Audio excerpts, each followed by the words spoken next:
know, it doesn't matter what walk of life you come from, your race, religion, whatever. Chances are that the legacy of HBCUs and their graduates affect more than one aspect of your everyday life. HBCUbiquity. Yeah. Welcome aboard. Welcome to a new HBCUbiquity podcast. I'm your host, Thomas Joyner Jr. Question: are teacher colleges still needed in 2019? You know, during the late 1800s, many of today's HBCUs started as teacher colleges or normal schools. And while most of these HBCUs have expanded into full-fledged liberal arts colleges, they still retain their original missions of providing basic academic skills to the black populace. But times have changed since then. In 2019, the term quote-unquote basic academic skills has a different meaning than it did in the 1880s. Knowledge has expanded, as well as how it's taught to students. Don't believe me? Find a 7th grader and try helping them with their math homework. You know, that new math that they teach in schools now. In this episode, I'll be talking with Dr. Cornell Thomas, a longtime educator from being an elementary school principal, a high school principal, an HBCU president, and current professor of educational leadership at Texas Christian University. Dr. Thomas will talk with us about how our normal schools came into being, where they are today, why they're needed or not needed, and his own thoughts on HBCU teacher schools. Oh, and by the way, you might have heard me use the term teacher schools and normal schools interchangeably, and you may be hearing more of that in this week's episode. So thank you for listening, and let's get started. Welcome to a new HBCUbiquity podcast. Yeah. Welcome back to a new HBCUbiquity podcast. I'm joined right now by an old friend of mine and former president of Jarvis Christian College, Dr. Cornell Thomas. Dr. Thomas, how's it going this afternoon? Good afternoon. I'm doing great. How about you? I'm doing pretty well. So, Dr. Thomas, what exactly are teacher colleges and why are so many HBCUs classified as such? Well, you know, the history of higher education in the United States started with predominantly white institutions as teacher education or as teacher colleges, because their purpose was really to prepare people for citizenry. And basically they taught reading, writing, and arithmetic. And it evolved from there into becoming more focused on medicine and legal issues and all those kinds of things. And so when HBCUs were afforded the opportunity to educate slaves and former slaves, they followed the same pattern. So most colleges were colleges to prepare people for life in the most kind of generic ways, just teaching them the basics, reading, writing, and math.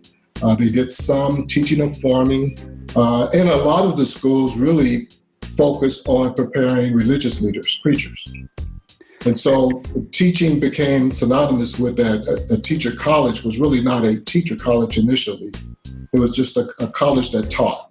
Even today, in today's world, when you look at universities, the difference between a college, a university, and a teacher's college is primarily the fact that the faculty teach and do not focus on research at all. So in other words, they teach a 4-4. In other words, they teach 4 classes every semester versus at a university or a college, they may teach 3 courses and then use the rest of that time for research in their particular areas of expertise. So, Doc, then how does a school like, say, as example, Cheney evolve from a basic teacher college or a normal school to the university that it is today? Well, it evolved because of the need. At that time, the need was to prepare more people to go out and teach the rest of us, the rest of the former slaves and slaves. And so that became a major focus along with preparing them to become Christians. And so those were the 2 pathways. You think about the jobs that were available for Black people during that time, A lot of them were in farming, in preaching, or in teaching. And so they were there to serve the needs that the citizenry needed at that time. So, Dr. Thomas, if that was the case then, are HBCU teacher colleges still relevant in 2019? Absolutely. I think they're even more relevant. You know, I teach in a PWI, and I understand what goes on in the teacher education program. I am in the College of Education. And what we do is a great job of teaching the science of teaching. We really prepare them to understand their particular area of expertise very well. What we don't do a really good job in is teaching them how to impart that knowledge on students. So they understand the science of teaching, but not the art of teaching. they're prepared to go teach students that grew up like them, that relate to them already, but not in ways that our students relate to the world. And so HBCUs can serve an excellent role in preparing a lot of individuals from low-income areas, a lot of individuals from, untraditional families, go in and have the expertise to teach those students, to make the connection between what students know and what we want them to learn. That's what's missing in most of the schools now. We talk about the need for more money and all those things. It's really about connecting. And when a student is confused, if we're confused, we act out in challenging ways about something. If you cannot make something make sense, then we react in negative ways, especially young kids. And that's the major problem. So in HBCUs, we make that transition between the unknown and the unknown a lot easier. We really spend the time in working on the art of teaching along with the science of teaching. Doc, in your opinion, are there any examples of HBCU teacher colleges that are fulfilling their mission and doing, exemplary work in the communities that they serve? No, absolutely not. I really wish I could say yes. And I'm hoping that I'm wrong. But my experiences have told me that there are no HBCUs that are really doing a great job in preparing our students for the teaching fields. Our better universities have focused more on the business world, in science and engineering, in chemistry, and they do an excellent job in those areas. But because teaching is not a high-paying profession, that's kind of taken a back burner. And we need to find ways to bring more focus to that because we're losing generations of young people. Mm-hmm. So following up on what you just said about the sciences, for the last decade and perhaps longer, STEM has become a prominent buzzword in K through 12 and higher education. And so for the benefit of our listeners that may not be fully acclimated to this, can you explain what STEM is and why it's so important? Well, it's science, technology, engineering, and mathematics. And it's important because that's the area that we need more individuals to be prepared for jobs. This is not an unusual trend. We've gone through trends in every decade, it seems. I remember when I was young, before you were born, and Sputnik took off. And all of a sudden, there was the race to the moon. And the call was for more engineers. We eventually had so many engineers, they couldn't get hired. We had times even now where we have so many attorneys, they can't find a job. Yeah. I think we can't fall into those silos. We have to teach our young people how to think, how to problem solve, how to analyze situations. They can apply that to any area after that.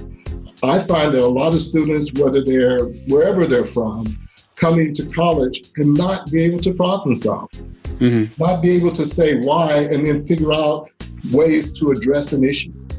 So we're doing an injustice to them, especially when we try to silo them into one field of study, and then that's all they know.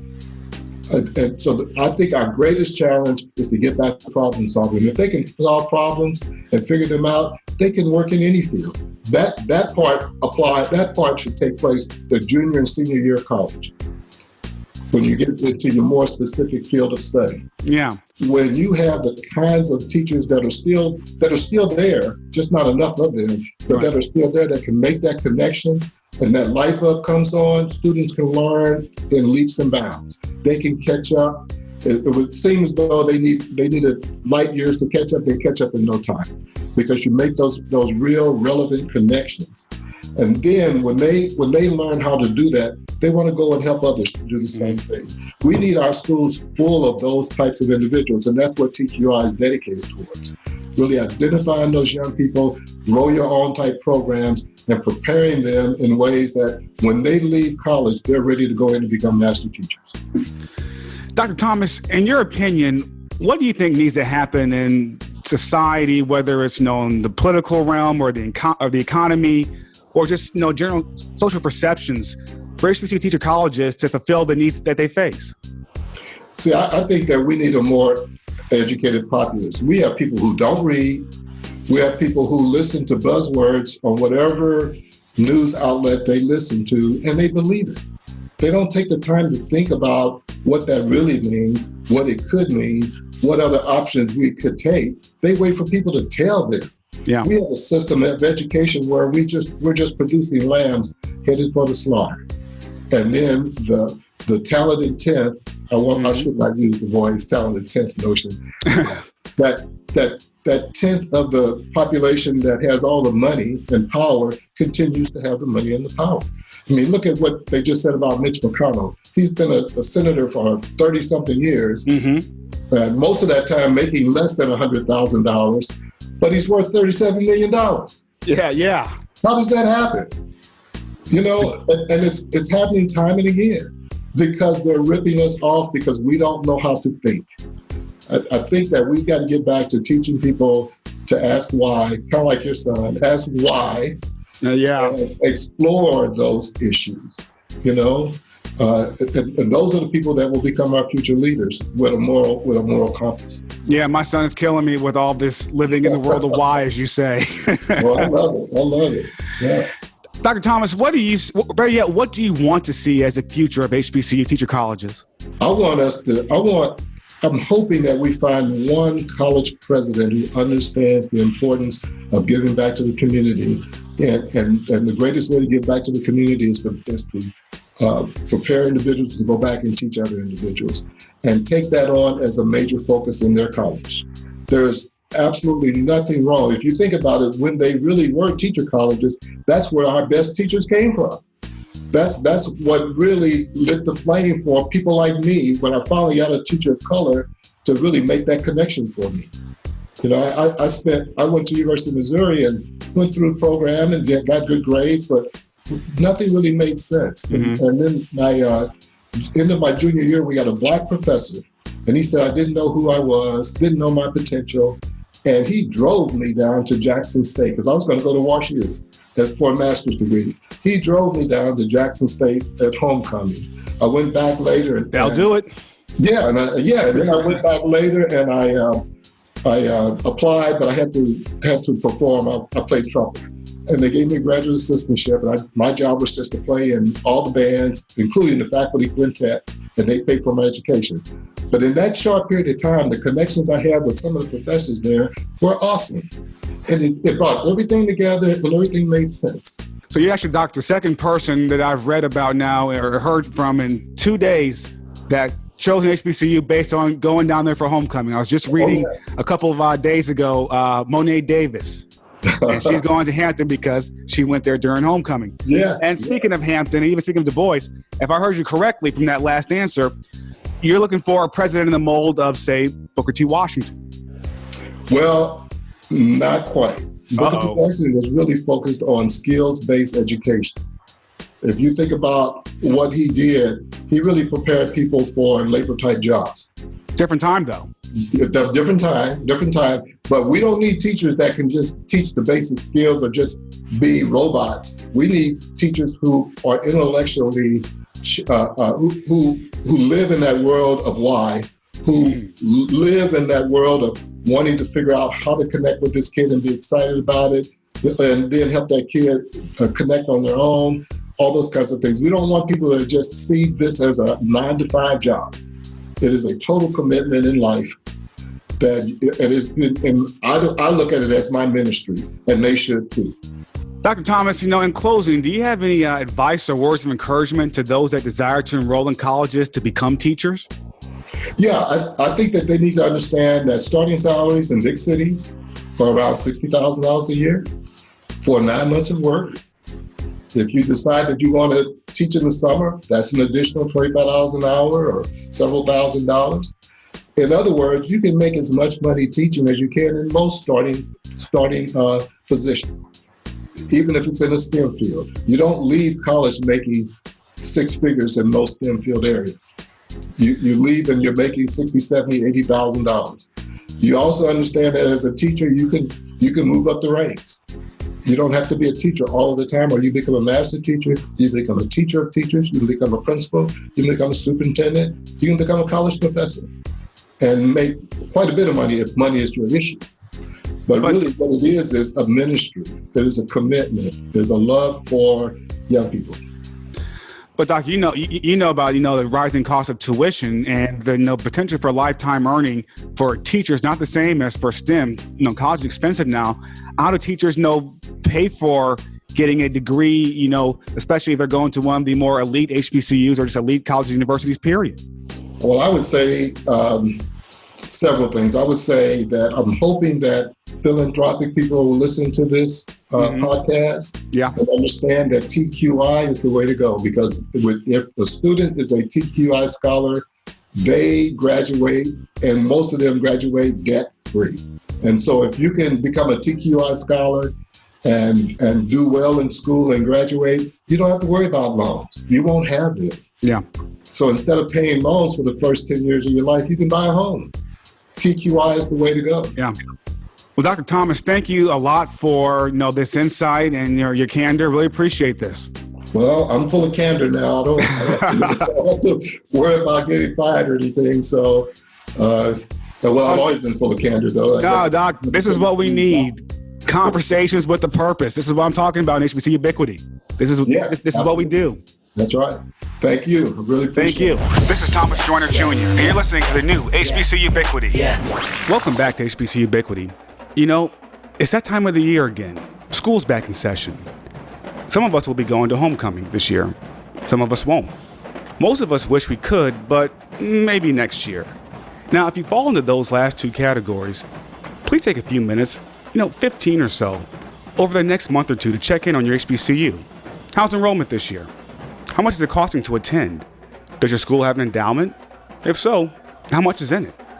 These answers and more can be found online and probably on your school's website. If not, you can always check with the admissions departments. It's important to keep tabs on our schools. The last thing that we as alums want to find out is that our schools are in trouble that could have or might have been avoided earlier if we knew as alums, right? I want to thank my good friend, Dr. Cornell Thomas, for the knowledge and history that he provided and for, as the young people say, keeping it 100. This conversation definitely offered an interesting perspective on HBCUs today. Also, I want to thank you for listening to this conversation. And please come back next week for another episode of HBCUbiquity. I'm Thomas Joyner Jr. Yeah.